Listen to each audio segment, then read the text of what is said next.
tentang Sona Danda, kualitas Brahmana sejati. Demikianlah yang kudengar, pada suatu ketika Sang Bhagawa sedang melakukan perjalanan di sekitar Angga bersama 500 bhikkhu, dan ia tiba di Campa. Di Campa, beliau menetap di tepi kolam teratai Gaggara. Pada waktu itu, Brahmana Sona Danda sedang menetap di Campa, tempat yang ramai, banyak rumput, kayu, air, dan jagung, yang dianugerahkan kepadanya oleh Raja Senia Bimbisara dari Magadha sebagai anugerah kerajaan lengkap dengan kekuasaan kerajaan. Dan para Brahmana dan perumah tangga di Campa telah mendengar bahwa petapa Gotama dari suku Sakya yang telah meninggalkan keluarga Sakya sedang melakukan perjalanan di Angga dan sedang menetap di tepi kolam teratai Gaggara, dan sehubungan dengan Sang Bhagawa telah beredar berita baik. Sang Bhagawa adalah seorang arahan, Buddha yang telah mencapai penerangan sempurna dalam pengetahuan dan perilaku, telah menempuh sang jalan dengan sempurna, pengenal seluruh alam, penjinak manusia yang harus dijinakkan yang tiada bandingnya, guru para dewa dan manusia, seorang Buddha yang suci. Beliau menyatakan dunia ini dengan para dewa, Mara, Brahma, para petapa dan Brahmana, bersama dengan para raja dan umat manusia yang telah mengetahui dengan pengetahuannya sendiri. Beliau mengajarkan dhamma yang indah di awal, indah di pertengahan, dan indah di akhir, dalam makna dan kata. Dan beliau memperlihatkan kehidupan suci yang sempurna, murni sepenuhnya. Dan sesungguhnya adalah baik sekali menemui arahan demikian. Lalu para Brahmana dan perumah tangga di Campa berduyun-duyun meninggalkan Campa dalam jumlah yang sangat besar, pergi menuju kolam teratai Gaggara. Pada saat itu, Brahmana Sona Danda baru saja naik ke atas teras rumahnya untuk istirahat siang. Melihat para Brahmana dan perumah tangga berjalan menuju kolam teratai Gaggara, ia menanyakan alasannya kepada pelayannya. "Tuan, ada petapa Gotama dari suku Sakya. Itulah sebabnya mereka pergi menemui beliau."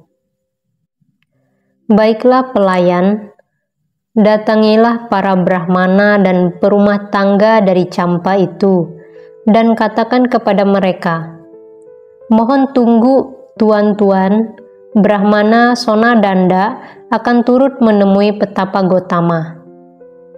Dan pelayannya itu menyampaikan pesannya kepada para Brahmana dan perumah tangga dari Campa itu. Pada saat itu, terdapat 500 Brahmana dari berbagai provinsi sedang berada di Campa untuk suatu urusan. Dan mereka mendengar bahwa Sona Danda bermaksud untuk mengunjungi petapa Gotama. Maka mereka memanggilnya dan bertanya apakah itu benar. "Jadi, demikianlah tuan-tuan, aku akan mengunjungi petapa Gotama." "Tuan, jangan mengunjungi petapa Gotama. Tidaklah pantas engkau melakukan hal itu. Jika Yang Mulia Sona Danda pergi mengunjungi petapa Gotama, maka reputasinya akan menurun, dan reputasi petapa Gotama akan meningkat. Oleh karena itu, tidaklah pantas Yang Mulia Sona Danda mengunjungi petapa Gotama, melainkan petapa Gotama yang seharusnya mengunjunginya. Yang Mulia Sona Danda terlahir mulia baik dari pihak ibu maupun dari pihak ayah.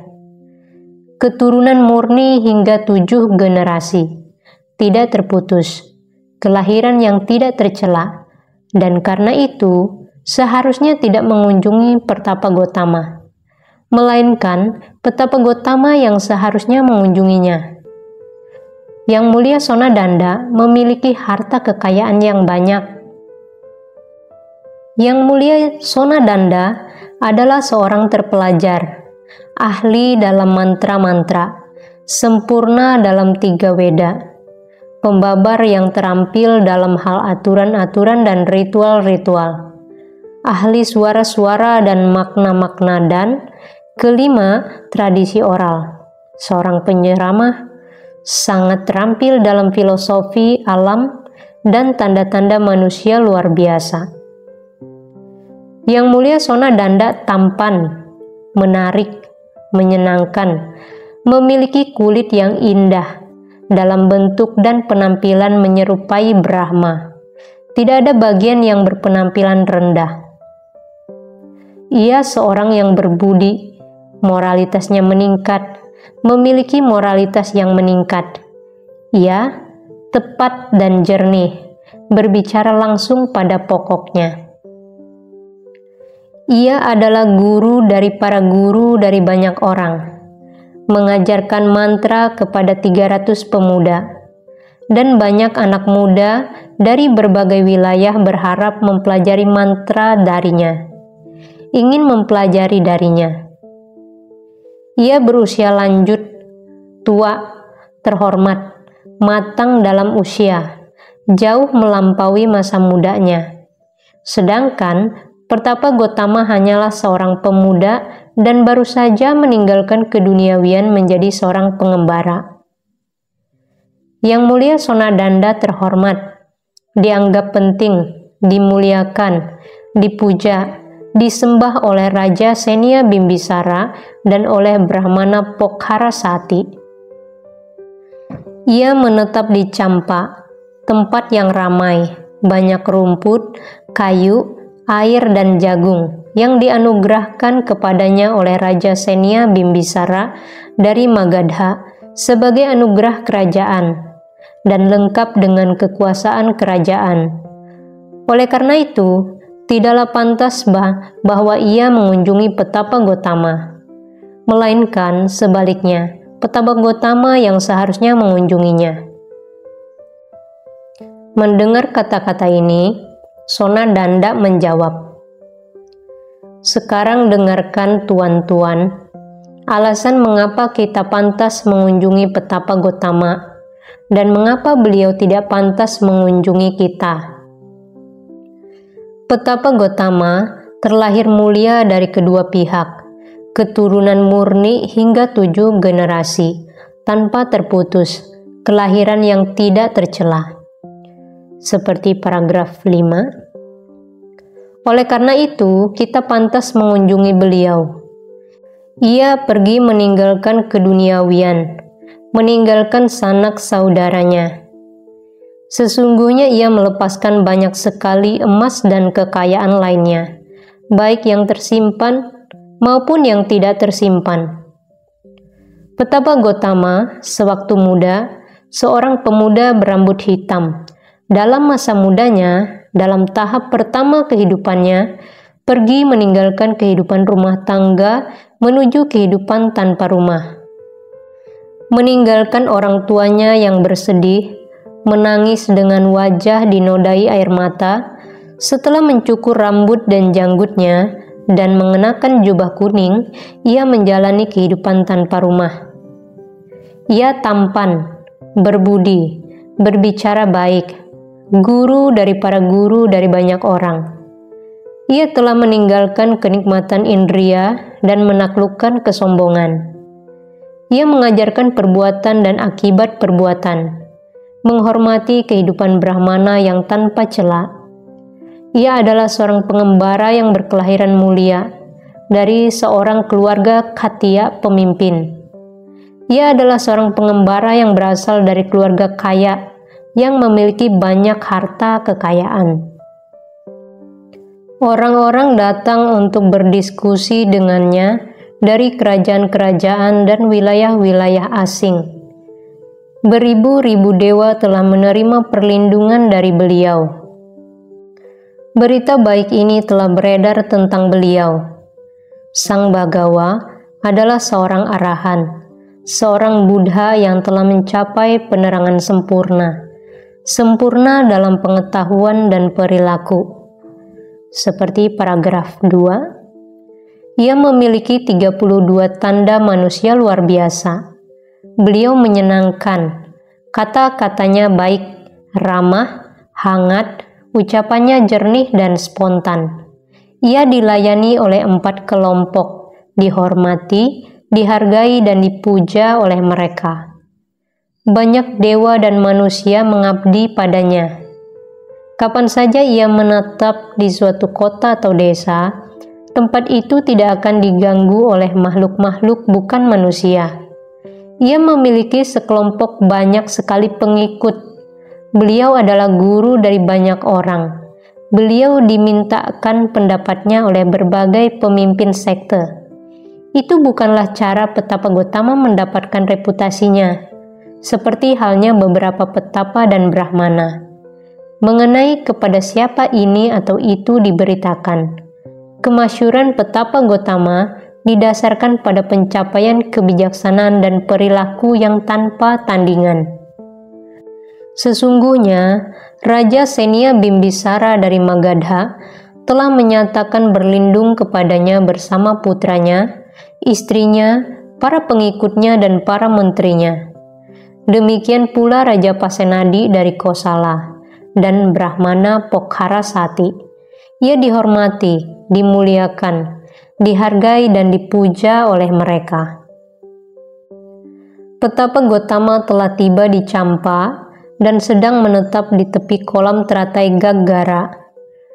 Dan petapa dan brahmana manapun yang datang ke wilayah kita adalah tamu kita.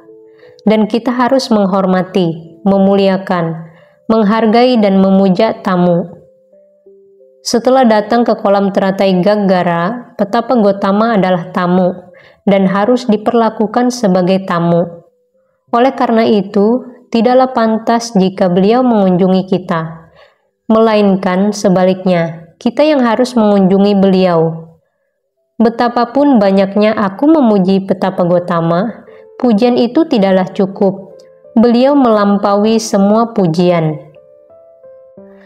Mendengar hal ini, para brahmana berkata kepada Sonadanda, "Tuan, karena engkau begitu memuji petapa Gotama, maka bahkan jika beliau berada 100 yojana jauhnya dari sini, adalah pantas bagi mereka yang berkeyakinan untuk pergi dengan membawa tas bahu untuk mengunjungi beliau.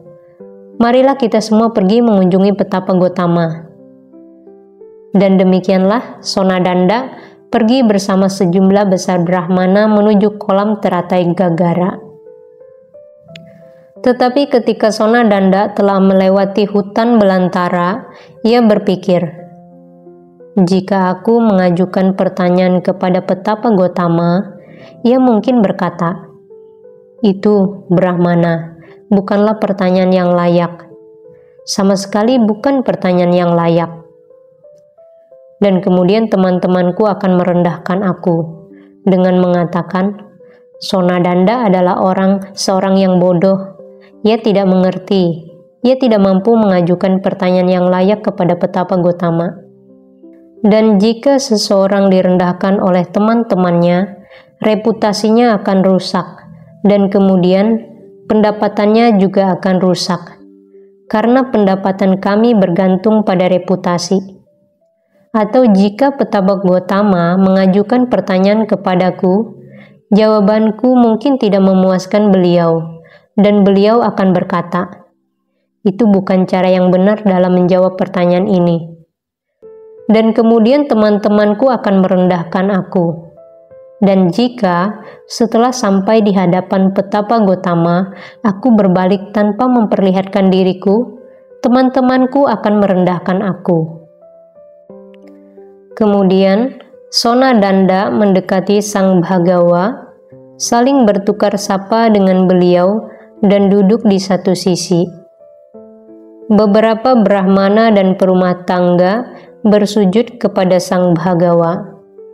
Beberapa bertukar sapa dengan beliau. Beberapa memberi hormat dengan merangkapkan kedua tangan.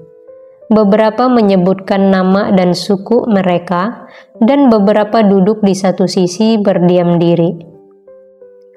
Demikianlah Sona Danda duduk dengan banyak pikiran mengganggu di benaknya.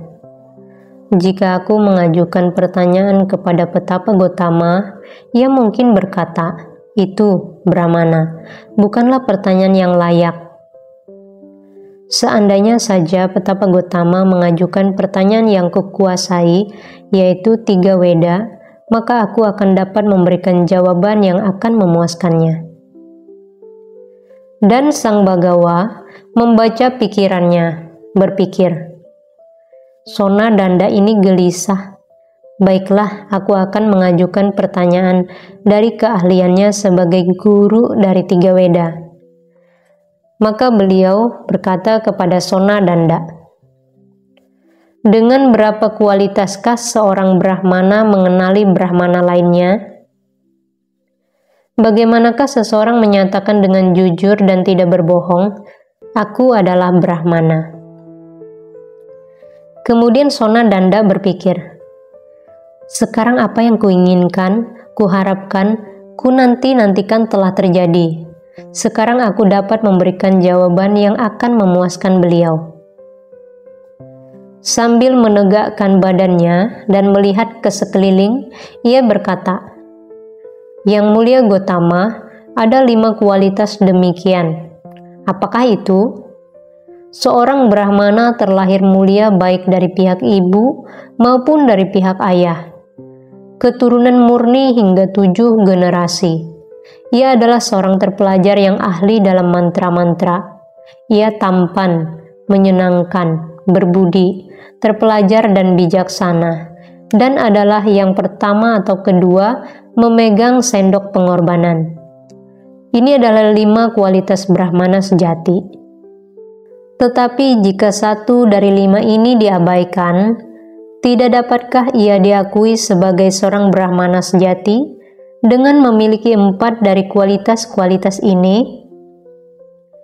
Mungkin saja Gotama, kita boleh mengabaikan penampilan, karena apakah itu penting? Jika seorang Brahmana memiliki 4 kualitas lainnya, ia dapat diakui sebagai seorang Brahmana sejati.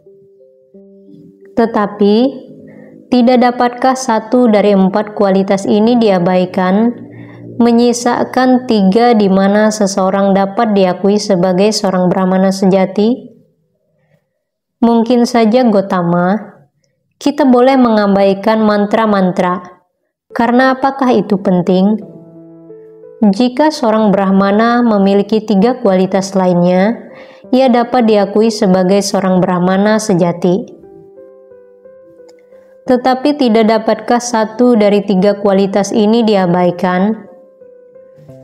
Mungkin saja Gotama, kita boleh mengabaikan kelahiran, karena apakah itu penting?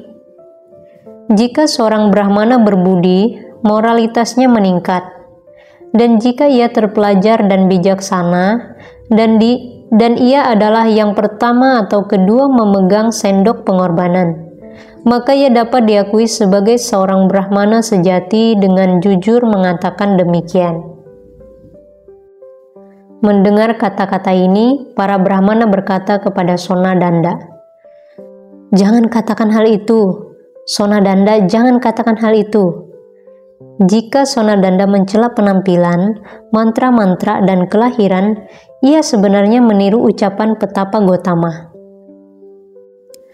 Kemudian Sang Bhagawa berkata kepada para Brahmana, jika kalian berpikir bahwa Brahmana Sona Danda tidak berkonsentrasi dalam tugasnya, menggunakan kata-kata salah, kurang bijaksana, dan tidak pantas berdiskusi dengan Petapa Gotama, maka biarlah ia berhenti dan kalian berdiskusi denganku.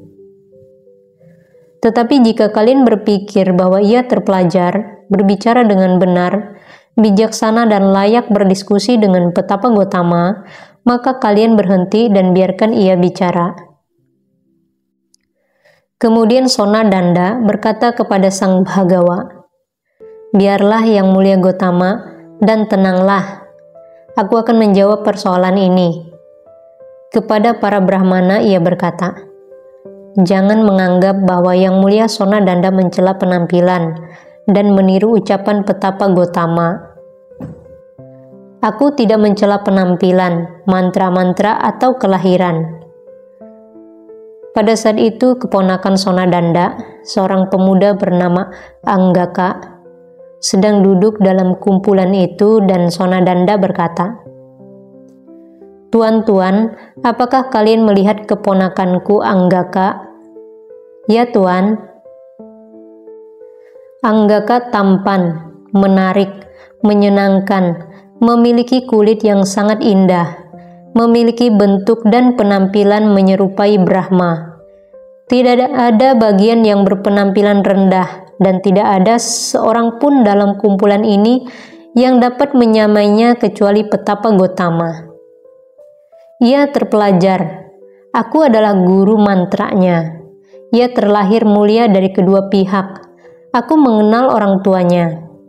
Namun, jika Anggaka melakukan pembunuhan, mengambil apa yang tidak diberikan, melakukan hubungan seksual yang salah, mengucapkan kebohongan dan meminum minuman keras, apa gunanya penampilan menarik, atau mantra-mantra, atau kelahiran mulia baginya?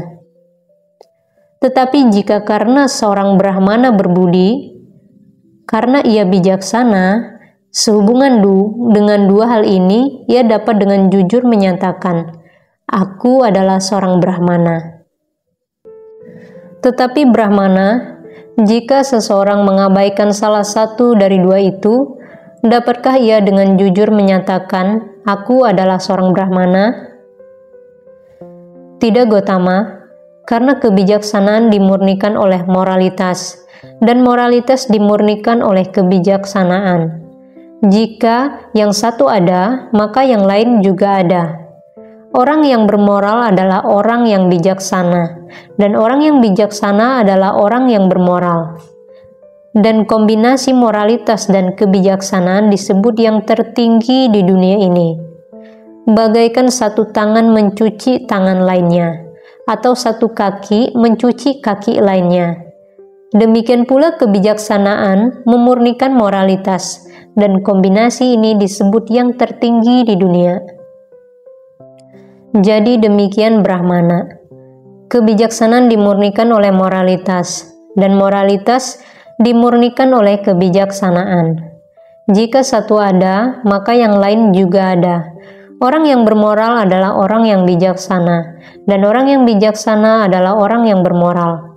Dan kombinasi moralitas dan kebijaksanaan disebut yang tertinggi di dunia ini.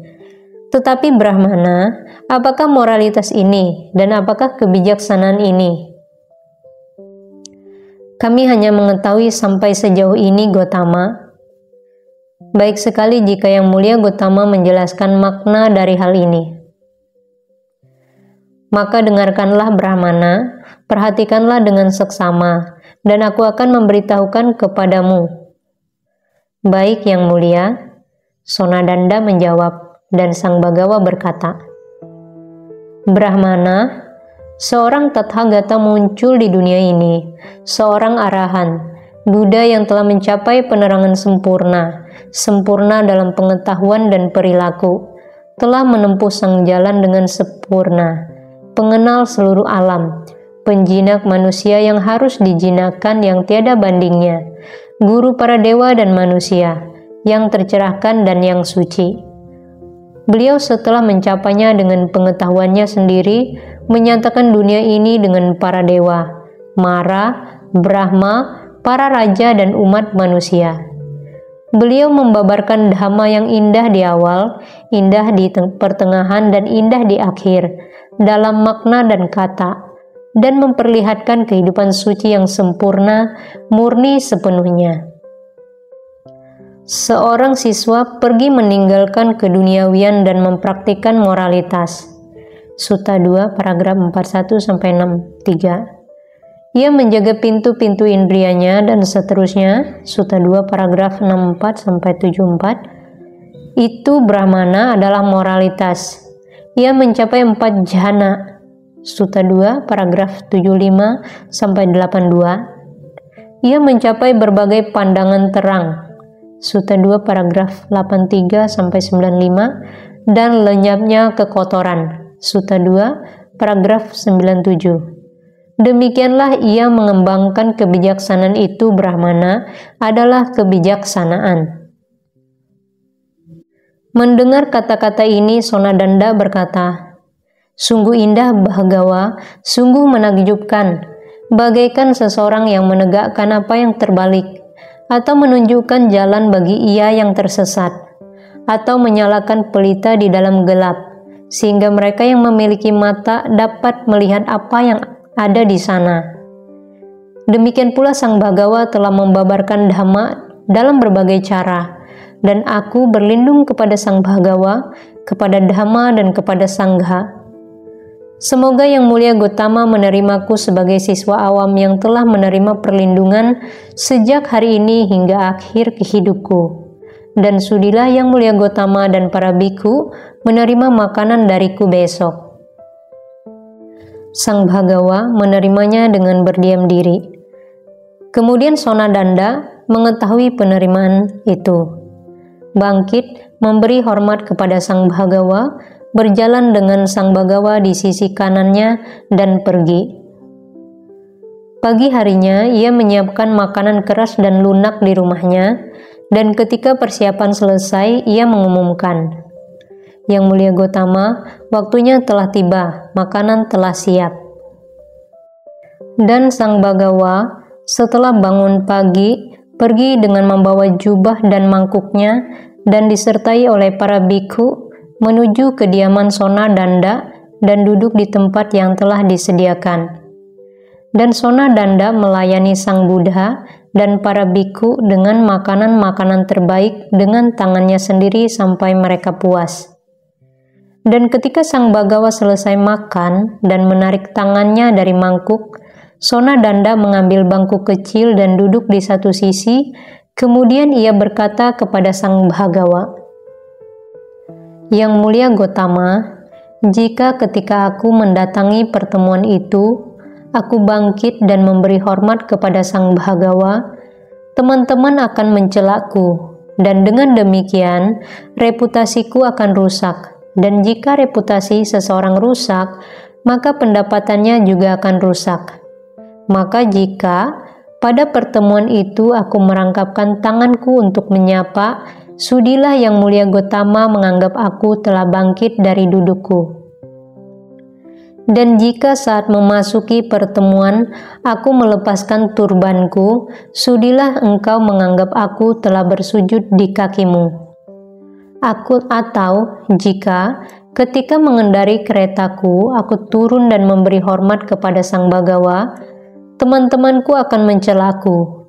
Maka jika ketika aku mengendarai keretaku, aku mengangkat tongkat kendali, sudilah engkau menganggap aku telah turun dari keretaku. Dan jika aku menurunkan tanganku, sudilah engkau menganggap aku bersujud di kakimu."